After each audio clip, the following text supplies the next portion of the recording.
We are live for Out of Pocket with Michael Davis on Boom Broadcasting. You can see I am not alone today. We got the guy from Three from Deep, the guy from Sideline Savants, Mr. NY, Jason himself. We'll have Zach later in the show. We'll have John later on joining us, and we're going to do some NFL picks.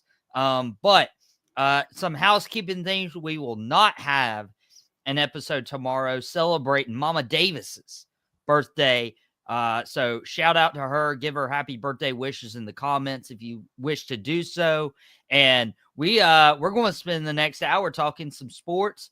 And what better way to bring in the resident Giants fan to talk about Daniel Jones? Danny Dimes is benched. He's now QB3 on the depth chart. He is behind Drew Lock, and Tommy DeVito is going to be starting for the New York Giants. And Jason, I know you've been trying to bury Mr. Danny Dimes. Is this the time? Is this the time for the funeral? Well, Mr. Daniel Jones, I believe your time is up in New York. We are sorry to see you go. Tommy DeVito, aka Tommy Cutlets, sends his best regards. So we're going to bring in the R.I.P. Danny Dimes. We're going to bury Mr. Daniel Jones for good. You guys didn't see anything. You saw nothing. It's done. It's buried. Danny Dimes is over. I don't know what you're talking about. Who's that? Wow. Don't ask, don't tell. First What's round going pick. on, Mr. Davis? How are we doing today? First round pick from Duke. He's gone. He's no longer to be seen. So I guess that is the last time we'll hear mention of Daniel Jones here on the show. Now that you turn to Tommy DeVito, obviously you and me being Cowboys Giants fans, this season's pretty much already in the rearview mirror. What do you expect to see from Tommy DeVito? And could this be a situation where he shows up the next few weeks and make the Giants feel confident about him moving forward? Listen, I like Tommy DeVito. He brings a spark and an energy, with his, everybody's got the, me being Italian, I kind of feel his vibe. So he's got the vibe. He is not the answer, unfortunately. I like that they're bringing him in. I think that's more for, we have to really kind of make Mr. Daniel Jones disappear. And in order to do that, you got to bring somebody in that's going to at least be loved. I think you're going to get Mr. Tommy DeVito's agent's going to be on the TV too. So you're going to see some things that, again, it's more of a don't look over here situation because the Giants right now have a lot of egg on their face. They gave Daniel Jones all that money in that contract, and it has bit them square on the tush. But I could see Mr. DeVito being a serviceable quarterback. But as a Giants fan, it pains me to say it, but I would rather see us lose and get a top pick. So, again, Tommy DeVito is going to be in there, I think, more for television fodder and to bring a little excitement to the stadium. So Giants fans don't totally revolt, but I do not see him as a viable option. I think he's great as a QB2, possibly, as a backup, but I don't see him as a viable starter. He's just there to save the New York Giants from having to explain why they did what they did. The only thing that's saving grace in New York right now is there's another team in the same stadium, in the same locker room, that has also made a little bit of a QB mistake too. So I think that's the only thing helping the New York Giants right now is they're at least sharing the back page of the New York Times with another NFL New York football team, and not having to explain why they have done what they have done. And the team who actually plays in New York is actually doing better than both of these teams combined. And it is interesting. I think obviously there's been, a stereotypical response when it comes to giving running backs big money deals. But I think in hindsight, Daniel Jones without Saquon Barkley is just it's not good enough. And even though you surrounded him with Malik Neighbors, still not good enough for Danny Dimes. So Daniel Jones saying he was grateful for his time in New York, said that today, but he has been demoted to the third string quarterback. Tommy DeVito starring Drew Lock will back up Tommy DeVito. So it looks like Daniel Jones's time in New York, at least as a starter, is well in the rearview mirror. But Jason, we'll get back to football talk. We'll actually predict this Giants game when they play the Tampa Bay Buccaneers, when Zach and John come here in a few minutes, and we'll predict some NFL games. But you also host Three from Deep, the NBA podcast on Boom Broadcasting. You do your 2-minute warnings on your social media channels, and I appreciate you and all the work you're doing. But there's some big injury news, not only with the Philadelphia 76ers, but also the Dallas Mavericks. Luka Doncic spraining his wrist. He'll miss some time. This news broke, I believe, earlier today. Yep. That Luka Doncic will miss some time. They didn't really give a timetable on that. But looking at the Dallas Mavericks right now, they went to the NBA Finals last year against the Boston Celtics. Were just overpowered there. They're 8-7. They are just out of the playoff picture right now. And obviously, if you lose a guy of Luka Doncic's caliber, it's going to put this team in a real bind, because that's the guy who's leading your team in points, assists, steals. This team can't function, I believe, without Luka Doncic. Depending on how much time he misses, Jason, could this put the Mavericks in jeopardy of potentially missing the playoffs later down the road? I don't think so. Look, Luka Doncic he's in my top 5 of guys I would pay to go watch. He is an unbelievable talent. Look, 28 points a game, 7.8 rebounds, and 7.8 assists. Yes, heartbeat MVP of that team. I think with Kyrie and Klay, they can hold the fort down. It looks like they're talking about 5 games maybe that he'll miss, maybe after Thanksgiving. He might be back. So I think this is early enough in the season.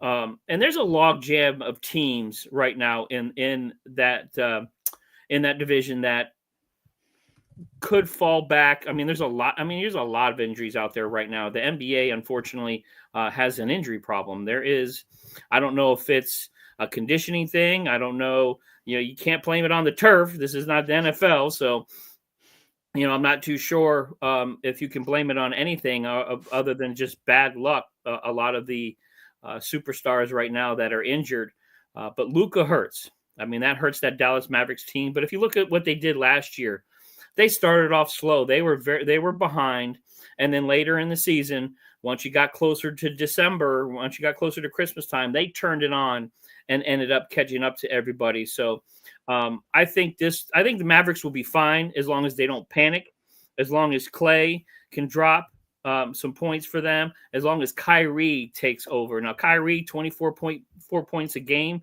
He's averaging, over 20 a game, 4.4 rebounds, over 5 assists. So Kyrie's no slouch, and Kyrie has led a team before.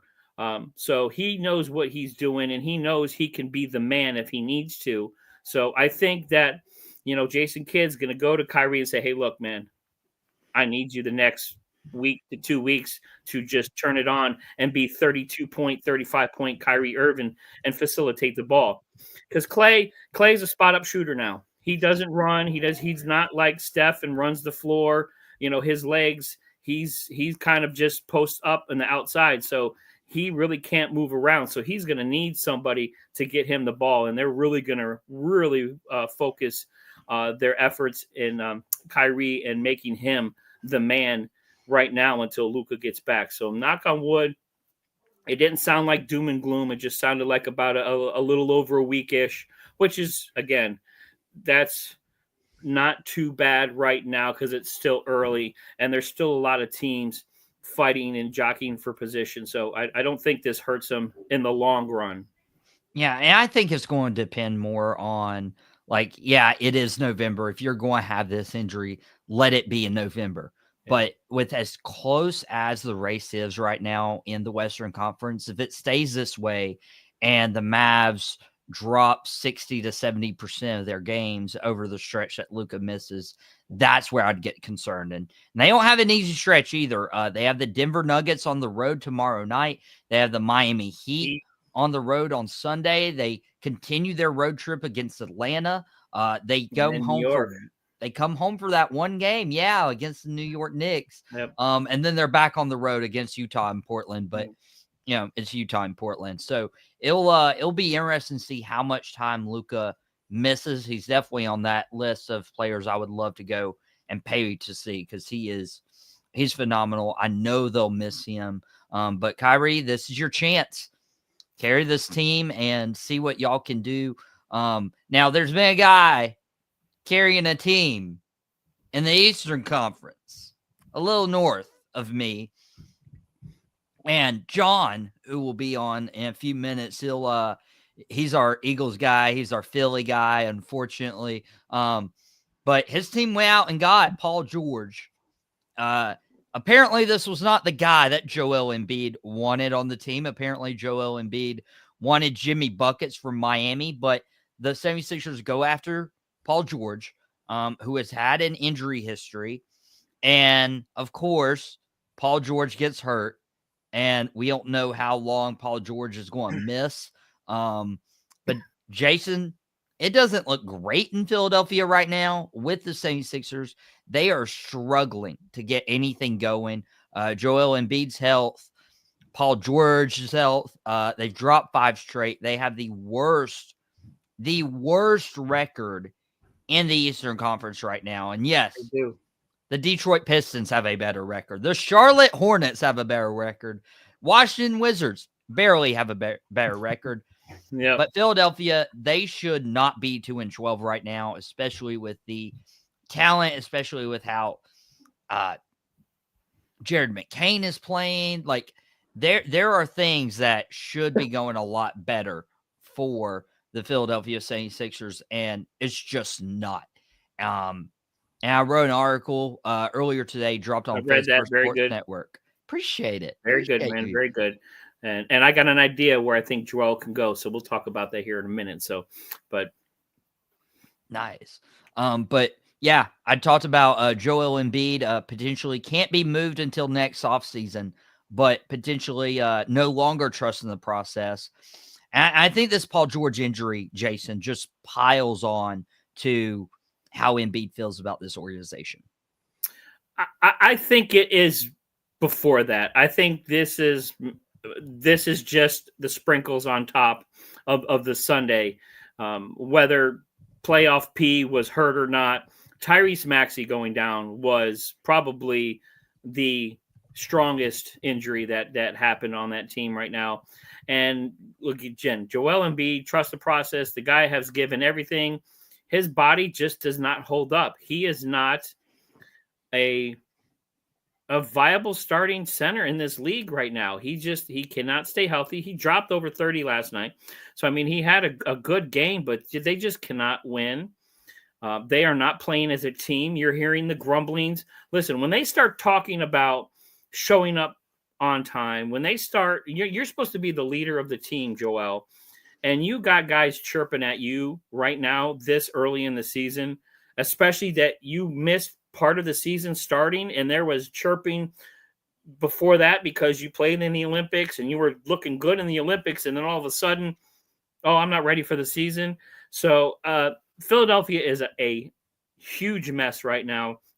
I do not see Joel Embiid lasting and staying on that team. I don't think he can, and I don't think he should. I think it's time for him to get out of there.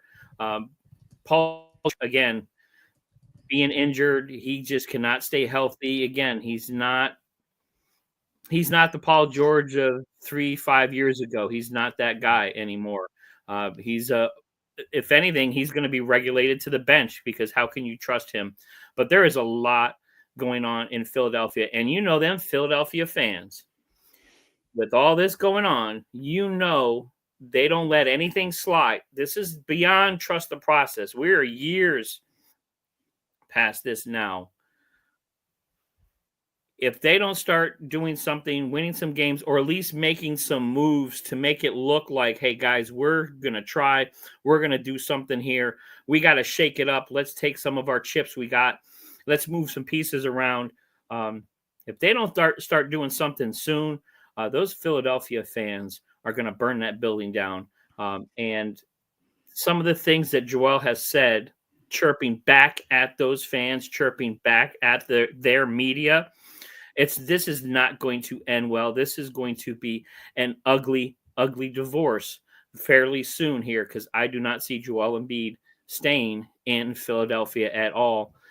And I don't know. It is a hot mess there, and they made a lot of bad moves. And you feel bad for guys like Maxey, who is a superstar in the making right now. Playing his heart out, too. Jared McCain, the rookie you talked about, playing phenomenal. I think it's between him. I talked about that in one of my 2-minute warnings. I think it's between him and Connect right now out in L.A. as far as front runners for Rookie of the Year because he's had 4 straight games over 20 points. And then November 13th against Cleveland, he dropped 34 points. So this kid can play some ball. You're going to ruin that right now, not just because you're losing, because losing's bad. It's when you have the toxic environment, and a toxic environment is worse than losing. Losing is one thing. When you got guys chirping and you got the fans are going to start booing you in your own building, that's going to be a bad deal, man. It's going to be a bad deal. I'm a little biased. I'm glad when Philadelphia sports are ruined, which means I got to start introducing some of our guests because Philadelphia and NFL is doing pretty good. John's coming in. I'm going to introduce my guy from the Watauga Democrat. I'm going to introduce the guy from ZWC Sports. He's been on for some college football picks, and now I get him on for some NFL picks. Zach, how's it going, my friend? It's going good, Michael. Jason, nice to meet you. Hope it's going well for you guys as well. I'm having a blast. And I had a blast, picking on Philadelphia sports because I can't pick on the Eagles right now because they're doing a lot better than my Cowboys. And I know one guy who is very excited about that, and that is my good friend, Out of Pocket Original, Mr. John right here. John, how are you doing, my friend? I'm doing pretty good. I figured you would be with your Eagles doing so well. But we have a slate of games for you guys for this weekend, and of course, wanted to get these picks in before we had Mama Davis's birthday, and so that also means we're going to predict the Thursday night football game tonight between the Pittsburgh Steelers and the Cleveland Browns. It would feel like this could be an easy game to predict, but the Browns beat the Ravens. It's possible. You could tell me there's a chance. Jason, I'll let you go first on this one. How do you see the Steelers and Browns game going? This is going to be an interesting game. Look, it's two teams that truly hate each other. So no matter, just throw records out. It doesn't matter, records, standings, whatever. These two teams truly hate each other. I could see Cleveland, especially their defense, wanting to smack down the Pittsburgh Steelers. I think this is going to be an ugly game. The weather is going to be a factor too. I know they've had some weather issues there. So don't be surprised if maybe Winston catches lightning in a bottle again. But I think this is going to be a defensive battle. I think this is going to come down to kind of a field goal. I know Steelers, I think, are by 3.5. I have the Steelers winning. I think the Steelers are going to pull this game out because I think they just have a little too much more talent than Cleveland right now, and their defense is a lot better.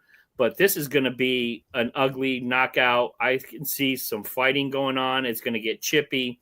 This is going to be one of those Thursday night games, which I truly do hate Thursday night games. I think they need to go away. I think it's bad for the NFL and the product. But this is going to be an old school, beat up, muddy, ugly, wet, cold, just one of those fun football games where I think there's going to be some crazy stuff going on. Yeah, so Jason doesn't think it's too crazy that Cleveland could win. He's got Pittsburgh. John, do you think your fellow Pennsylvania team pulls it out tonight? I do. I'm not excited about it. As Jason just said, I'm sure it's going to be a boring Thursday night game, just like they all are pretty much. I could see it being like 12-0 and it feeling like a blowout. And at the same time, it feels like Jameis could catch fire at any moment, and it just won't happen. And we'll sit there for 2 hours, and nobody will get anything out of fantasy. Nobody will get anything out of highlights. There will be nothing that comes out of this game except the Steelers win, and we all turn off the TV. That's pretty much how I see it going, too. He said turn off the TV like we'll be watching, but it's okay. Zach, we got a Pittsburgh sweep right here. Do you agree with Jason and John? I do. And like both of them say, it's going to be an ugly one. I mean, if I stand correct, I mean, Pittsburgh beat Baltimore and didn't even score a touchdown in it. I mean, when you think about that, I mean, it reminds you of those old, Pittsburgh games, just knock down, drag them out. I mean, I feel like, they've made progress under Russell Wilson, which has been good, but I feel like it's going to be one of those, like they say, 12-0. I can see it being like, 12-7. I mean, even less than that. I mean, I'm not expecting a pretty game. Yeah, it's not going to be pretty. It's going to be a little gross. Now, I would love to be the guy who, is the odd man out, is the wild card, who picks the Cleveland Browns. But Mike Tomlin's my coach of the year right now. I don't see him, dropping the ball on a Thursday night game. Kevin Stefanski probably gets fired tomorrow. And then we can talk about it Monday when Out of Pocket's back. But give me Pittsburgh. Now, Jason's team has a new quarterback, Tommy DeVito. They'll be hosting the Tampa Bay Buccaneers. But Jason, I'll let everybody else pick before you do. Just to give you a little bit of time to calm yourself. John, do you think your division rival, the Giants, can pull it out with Tommy DeVito as a starter? Or do you think the Tampa Bay Buccaneers go up and spoil things in New York? I actually do think the Giants will win this game this week. I think Brian Daboll is a phenomenal head coach. I think it's really unfortunate that he was stuck with Daniel Jones. I'm not usually a Daniel Jones hater, but it is sad when you see, a lot of times you see good coaches get wasted or good quarterbacks get wasted on poor coaches. I think we're kind of seeing the opposite. And that's really unfortunate because I remember that offseason feeling like Daboll was the best hire. I feel like he has done more with less consistently. I feel like if it were up to him, they'd have Saquon. They wouldn't have Daniel Jones. So it sucks to see that he's kind of getting, the short straw here. I'm sure he'll be successful wherever he goes up if this is kind of his last season in New York.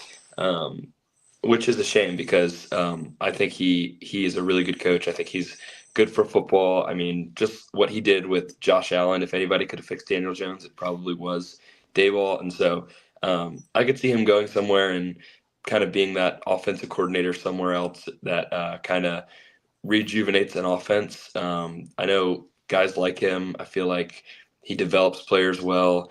I feel like he knows what he's doing. I mean, he's coached under Nick Saban. He's coached under Bill Belichick. He's just a football guy. And so it kind of sucks that we're probably going to lose another great coach because of the mistakes of a front office. But with that being said, I feel like with DeVito, it gives them more of a chance to get the ball to their playmaker, to their playmakers, and just limiting, or not being limited in what you can do. DeVito can throw it a little bit more if he can avoid those really stupid mistakes. I feel like with Tampa coming in, maybe it's a look-ahead game, and the Giants pull one out just because of the edge with coaching. Well, if Dayball's looking for a new job and we need a offensive coordinator in Dallas, I wouldn't be entirely upset about hiring him as offensive coordinator. Zach, do you agree with John that the Giants have a possibility to win this week? There's a chance I could see it. You got a team that really doesn't have a whole lot to lose right now, but then you look on the other side of the ball, you got a Tampa Bay team with a quarterback in Baker Mayfield who's just somehow put up the numbers that he has. I mean, it's with what he's had to work with. I mean, he's lost his receivers. I mean, I think Tampa pulls this one out, but I mean, it could be a shootout. I mean, it wouldn't surprise me because you got two bad teams. Dang, Jason, we're split as we come to your favorite team. Is it enough for Tommy DeVito? I love me some Tommy DeVito. Much respect to Paisano. But no, the New York Giants are in tank mode right now. They need that top pick. Look, Baker Mayfield at 4-6. The Bucs are still in the South somehow. And he gets Mike Evans back this weekend. Mike Evans is looking at playing. So you talk about Baker Mayfield, who the first part of the season was having kind of an MVP season. And then, again, you lose your two stud wide receivers. That's how he fell off, and I'm surprised he's done as well as he has. But at 4-6, if they win this game 5-6, I could see them catching fire with guys getting healthy on that team. But no, the New York Giants. Listen, I love my squad. Joseph Schoen has made some terrible moves. Again, the Danny Dimes contract is going to loom over them for a while here, and is just a bad move. Again, the Tommy DeVito move is they're trying to bring some positivity back into the stadium, but he's not a starting quarterback. I can't see him going toe-to-toe with Baker Mayfield. Baker Mayfield just is a better quarterback and better weapons.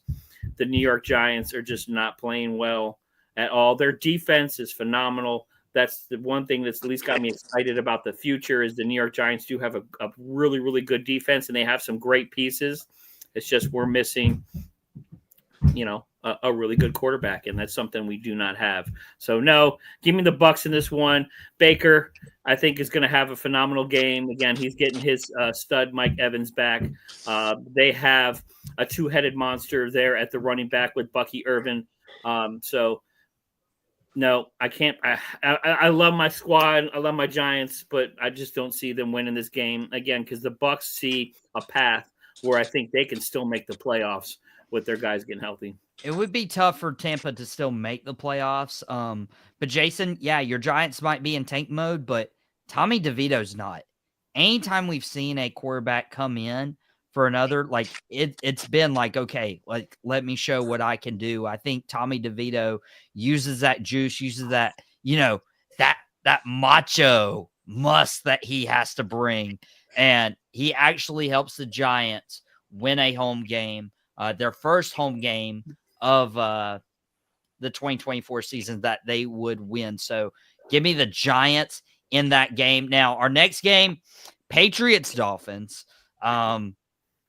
Another division rivalry that you could see going either way. Miami's dealt with a lot of injuries, but they're still trying to make a wild card push. Zach, does it start for that, or does Gerard Mayo end up shutting down the Miami offense? I'll give you a little stat here. There's 3 certainties in life: death, taxes, and New England losing in Miami. To put in perspective, the last time that New England won in Miami, their starting receiver was a guy named Antonio Brown 5 years ago. Wow. So let's put that into perspective. I mean, that was, and don't get me wrong, you know me being a Patriots guy, but I mean, every time that I hear Miami, I was like, yep, I'm not getting my hopes up. I mean, Mayo's done some good things. I mean, you've seen some good things from Drake May. You've seen some little bit of progress from the receivers, but Miami's just got too many weapons. I mean, as long as Tua is healthy, Miami's a threat. And I don't see New England going down there and springing the upset. He doesn't see the upset for New England. Jason, do you see it? No, again, New England, I think, a year or two down the road, they at least got some good pieces. I like Mayo as their head coach. But no, I think Miami has a few more weapons. Hill, Devon A-Chain, I think they're going to run the ball really, really well. They are playing at home, so Miami's home cooking. Although, if you ever go down, I used to live in South Florida, you go to a Dolphins-Patriots game, it's almost more Patriots fans than it is Dolphins fans with all the New Englanders that live down there. So it's kind of like New England South. But, yeah, give me the Dolphins. I don't think New England has enough firepower to hang with them. Yeah, Dolphins all the way. He's got Dolphins and sweep. John, would you agree with Zach and Jason? Yeah, I hate to join the party, but yeah, I got the Dolphins as well, just being at home. I think I own Devon A-Chain or drafted him in every single fantasy league that I'm in. I'm a huge Devon A-Chain guy. I also love Mike McDaniels, kind of maybe in that same boat as Dayball. Maybe he'll be an offensive coordinator somewhere in 2 years. But I love Miami, especially with Tua. And I don't think New England is super incentivized to win this game. I think they might have the same mindset as the New York Giants have right now, where we didn't have to trade up to get this quarterback last year, so we're still in a good position to plan for the future. It's not a huge deal if we lose these games, and I also think Miami's kind of hot right now. I could see them kind of riding it towards the end. We'll see if it fizzles out or continues late into the season, but I think they're hot right now, and I would just trust A-Chain, and I would trust Tyreek Hill, and hopefully maybe Jalen Waddle will also kind of get started as well.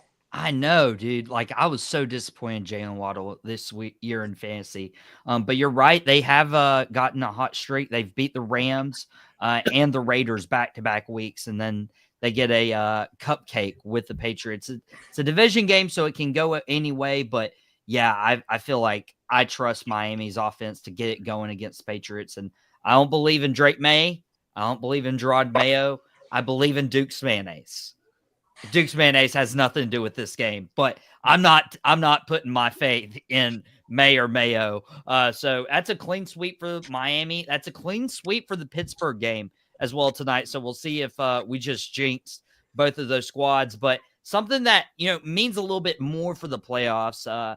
Vikings-Bears, NFC North matchup. Caleb Williams has gotten screwed twice now in big games. One against the Packers, one against the Commanders, and both weren't his fault. Jason, does the rookie quarterback Caleb Williams lead his team to victory over the Minnesota Vikings, or does Sam Darnold come through in the clutch? Short answer, no. Listen, I think the Bears have something special here. I think he is going to be a really good quarterback here. They've had some great weapons there in Chicago. Their defense is playing a lot better. This was a tough game to pick. It's in Chicago. It's going to be a kind of a little bit of an ugly game. Sam Darnold kind of has slipped off a little bit the last 3-4 weeks. He has been, they went from a high-powered offense to kind of just a so-so offense, even with Justin Jefferson there. But I think they have more weapons. Give me the Vikings. The Vikings defense is not to be slouched at either. I think they know, especially sitting at 8-2, they have to win these games right now to better position themselves for the playoffs and possibly getting maybe a home playoff game, because they know that Green Bay's right on their tail. So give me the Vikings winning this game. I think it's going to be close early, but I think the Vikings pull away with it later on and just can overpower them. John, who you got in this NFC North matchup? Would you agree with Jason? I don't know.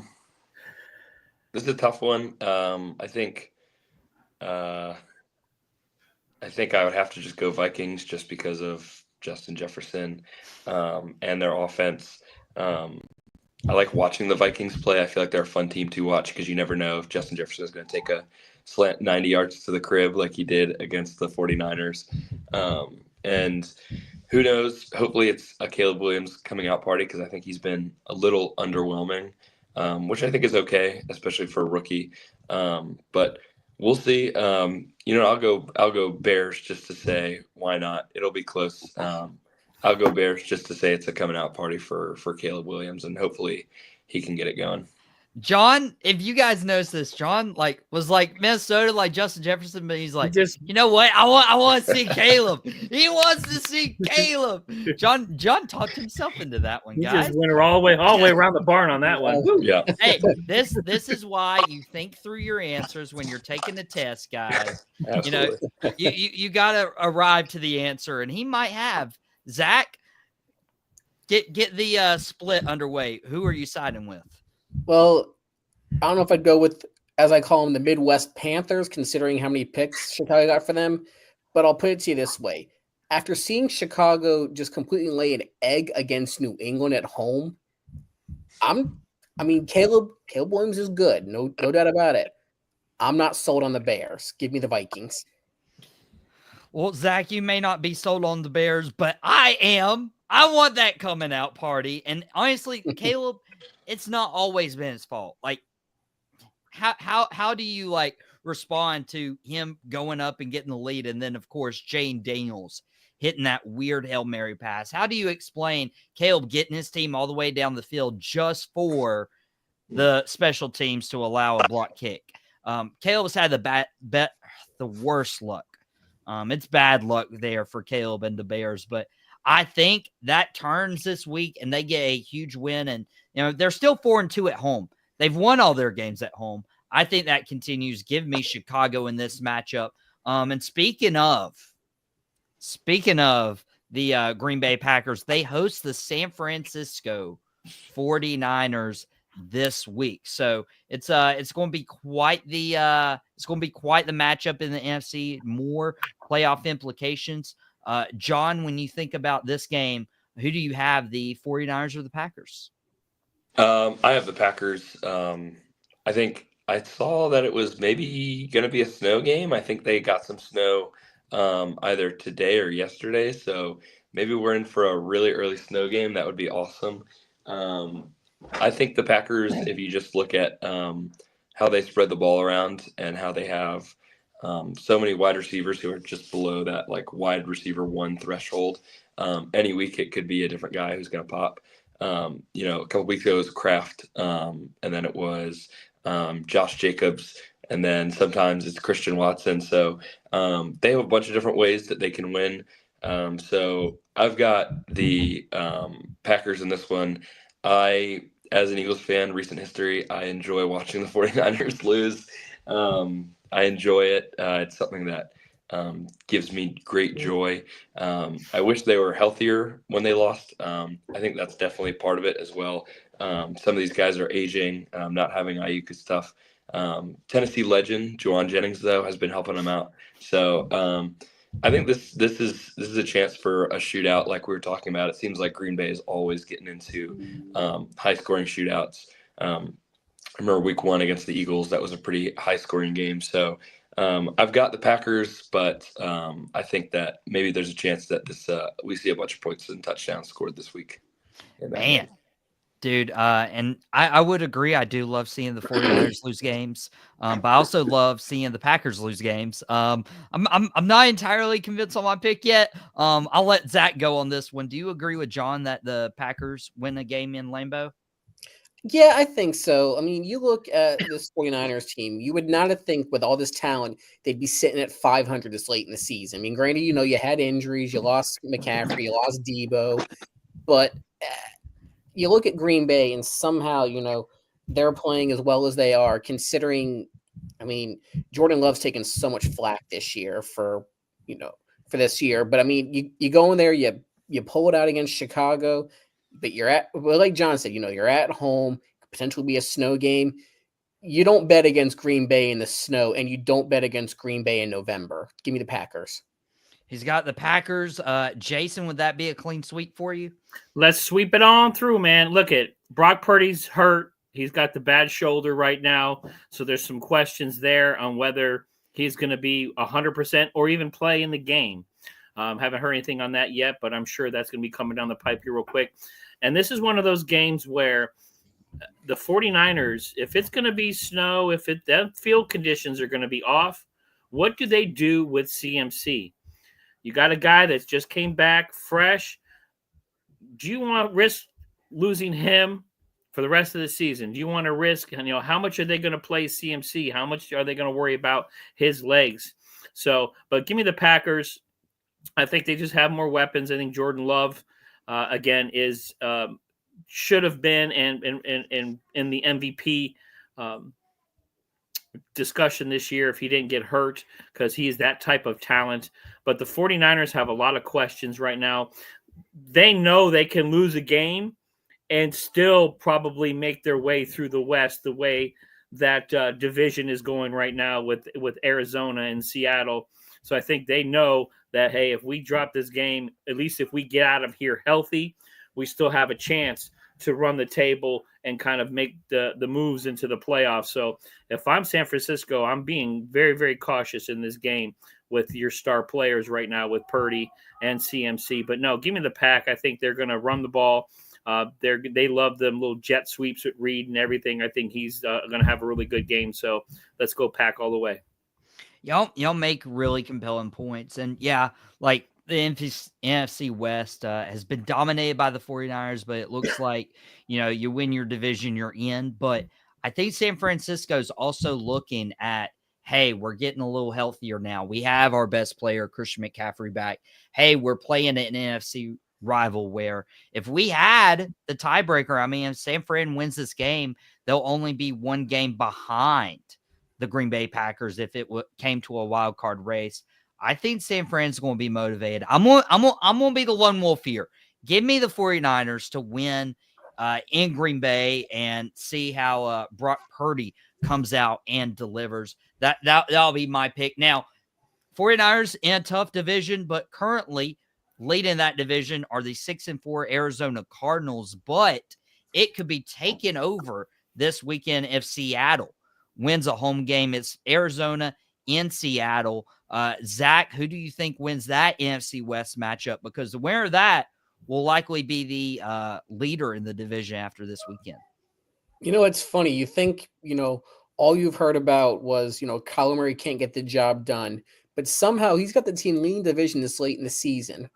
But then you look at Kyler Murray and you look at a guy like Geno Smith, who has really come into his own in Seattle. And the other factor is they're playing at home. You got the 12th man.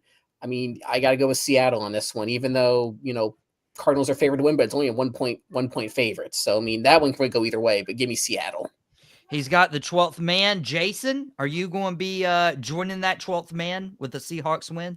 No, because the New York Giants went into the 12th man and won. So if the Giants can win in Seattle, anybody can. No, look, the Arizona Cardinals are surprising. And Kyler Murray is playing really good football, and he's playing mature football right now. And they got a great run game. Look, I like Seattle. Jackson Smith and Jigba is going to be a superstar wide receiver in this league. I think that guy is awesome. I also have him in my fantasy leagues. So thank you very much for getting me some points. But give me the Arizona Cardinals. I think they have it right now. They're riding a hot streak. Kyler Murray, a little more mobile quarterback than Geno is. Seattle has been known to lay an egg. They've lost a few times at home already and laid some eggs at home. So I think the 12th man is a little bit of a chink in their armor right now because they've shown that they can lose at home. And the Cardinals know if they win this game, San Francisco loses in Green Bay, they can start really taking hold of that division and getting ahead of things. So give me the motivated Cardinals winning this game in Seattle. The Battle of the Birds. John, we're split on the panel right now. Where are you leaning towards? I'm also leaning Cardinals. I just think when you look at who's got the more complete offense, I think it is the Cardinals. I think they can spread it around. I like James Conner. I like Kyler Murray. I like Marvin Harrison Jr., also a guy that I've invested some time in for fantasy. They also, the tight end who is eluding my mind right now. I always think Zach Ertz because that's where we traded him to. Trey McBride. Yeah, Trey McBride. I feel like they have a lot of places that they can move the ball to. They have a lot of ways they can win on offense. I like Mike McDonald, but I think it's going to take more than a year for him to kind of get everything set up the way he wants it to be. And so I've also got the Cardinals in this. We've seen the defense be an issue for Seattle. We've also seen the offensive line being an issue for Seattle. So I'll take the Cardinals kind of comfortably in this one. He's taking the Cardinals. Zach, I am so sorry. I'll let you be the lone wolf on this one. I don't trust Geno Smith. I actually traded him away in one of my fantasy football leagues, since that's the theme of today's conversation, is our fantasy football leagues determining. So if Geno goes off and he wins and I get this pick wrong, I'm going to be very, very, very upset. And plus, we all know there's a little bit of a rivalry with Mr. Cordray. So if his Seahawks lost, I wouldn't be upset. They're doing better than my Cowboys right now. But we have the Philadelphia Eagles, the LA Rams, and we had Jason pick his team last. We had Zach pick his team first. John, we're going to put you right in the middle. We're going to make you pick your team second. I'm going to go to Jason for this one because he is a rival of the Philadelphia Eagles. Do you think Jalen Hurts and company can go to LA and beat the Rams, or do you see the Commanders maybe add in some distance in that NFC East race? I was looking for everything in the world to pick against the Eagles. Rams, getting healthy. They got their wide receivers back. They got a nice little running game there. They bring, putting Corum in there and kind of doing some things. I just can't do it. The Eagles, look, Saquon Barkley's having an amazing season. You talk about the MVP race. I think he needs to be in there because the Eagles would be absolutely dog poop without Saquon Barkley right now and that squad. He is an amazing talent. And again, as a Giants fan, it breaks my heart. Just give me the Eagles. I think they go in there and win. I think the Eagles know these are these games you have to win in November and December to put yourself in position. They know the Commanders are right there sniffing on their tails, so they have to put some space between them. I think they know they have a shot at getting either a first round bye or home field advantage. I think they know they want that very, very bad. So give me the Eagles. I think they think they overpower the LA Rams right now. John, you can bring some bias into this if you want to agree with Jason. Yeah, I mean we talked about it earlier. How Miami is kind of New England South. For some reason, the Eagles fans show up in LA when we play there. So I totally expect that this will be a 50-50 split. There will be a lot of Eagles fans there. It won't feel like an away game as much as it should, which is a little sad, but it's good for us. I think they're motivated by the 1 seed. I think if you want to beat the Lions, your best chance is to get Jared Goff outside in the link in January for a big playoff game. When it's cold, when there's wind, when he's in a hostile environment, and there's no more hostile environment than the link come playoff time. Saquon Barkley, absolutely, but then you can't forget about Devontae Smith and A.J. Brown and Dallas Goedert and all those guys and Jalen Hurts. So I just think they're a little overwhelmed. And I mean, the Eagles are playing the best defense in the NFL right now. They might have the defensive rookie of the year in Quinyon Mitchell. They might have an all-pro defensive tackle in Jalen Carter. Chauncey Gardner is back, and he is kind of instilled that mentality, that winner mentality that we're not going to be pushed over. So it's good to see. I trust Fangio, just bringing all that experience in to kind of press the right levers and pull the right strings to stop or counter as much as you can a McVay offense. When you look at the past couple of games, Quinyon Mitchell is just taking away entire sides of the field. So, you have those two dynamic playmakers in Puka and Kupp, but with Quinyon Mitchell and the pass rush, I mean, I think the Eagles are going to handle business with the motivation and with the playmakers they have. Zach, are you going to humble this Eagles fan right here? Oh, as much as I would love to. I mean, I've still got pains from the Super Bowl from years ago against Philadelphia, but at the same time, I've got Puka Nacua in my fantasy team. I'm hoping he does well, but I'm going with Philadelphia. Now, I like you, Zach. I would love to humble John right here. I can't. Like, if you look, and yeah, John, you're the best defense right now, allowing the least amount of yards. But what's more impressive is the Philadelphia Eagles lead the league in rushing, and that is over the Baltimore Ravens now, who have Derrick Henry, who have Lamar Jackson, who have Justice Hill. Saquon Barkley has come into his own. He's healthy. They've gotten A.J. Brown, Devontae Smith healthy, Dallas Goedert healthy. Like, Philadelphia is in a really, really good position right now. And I would even dare to say the Rams, but they don't have Aaron Donald there anymore. Like, that tush push can give you a first down if it's anywhere within 2 yards. I have my own thoughts on whether that should be a legal play, but we don't have enough time to get into that now because I want to respect y'all's time. I want y'all to enjoy Thursday night football tonight the best you can. Pittsburgh and Cleveland, the whole panel picked the Steelers, so maybe that jinxed them. I'm going to sign these guys off one by one. John, Out of Pocket Original, I appreciate you coming on, my friend. He hangs out the piece. Zach from ZWC Sports and the Watauga Democrat, I appreciate you being on, my friend. And Zach saying just a thumbs up. I appreciate it, man. Gotta go with Orange Cassidy, man. Gotta go with my boy. By the way, I am dropping an article tomorrow on fansfirstsports.com about Full Gear that is this weekend, and I'll be previewing Orange Cassidy versus John Moxley, and also did a video yesterday on Boom Broadcasting, Drop the Mic Wrestling podcast, previewing that pay-per-view as well. So we'll throw up our thumbs up right here. Zach, I appreciate you.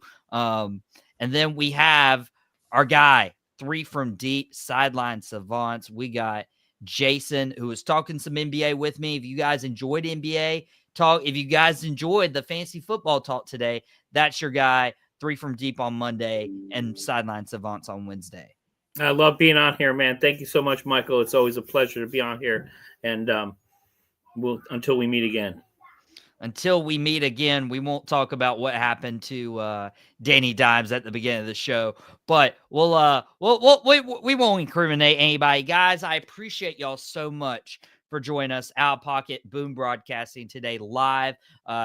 We will be off again tomorrow for Mama Davis's birthday. Shout out those happy birthday in the comments. I know she would love to see those, but you have to show appreciation and show love for the people who matter most. And she watches a lot of my shows.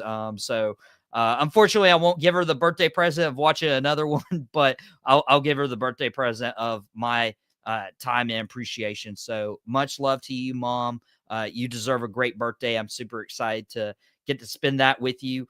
Get to go to a Duke game, Duke and VT on Saturday. I was on Tap Outs and Touchdowns last night with Bully Ryan Frick, and talked a little bit about that game and some more NFL and college football stuff. And so that was a blast with my guy, Bully Rye.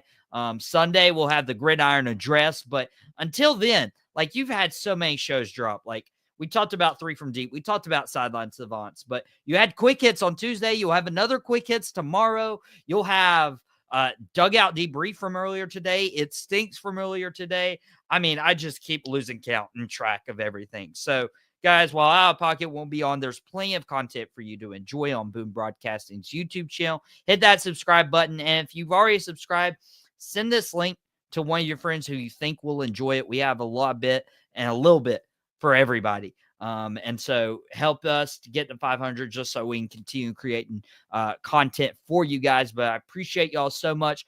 Go have a phenomenal weekend. Out of Pocket will be back this Monday, and we'll talk about what happened this weekend. Guys, take care, and I'll see you soon. Well, that's it. I really hope you enjoyed it. We had a ball making it. Thank you very much.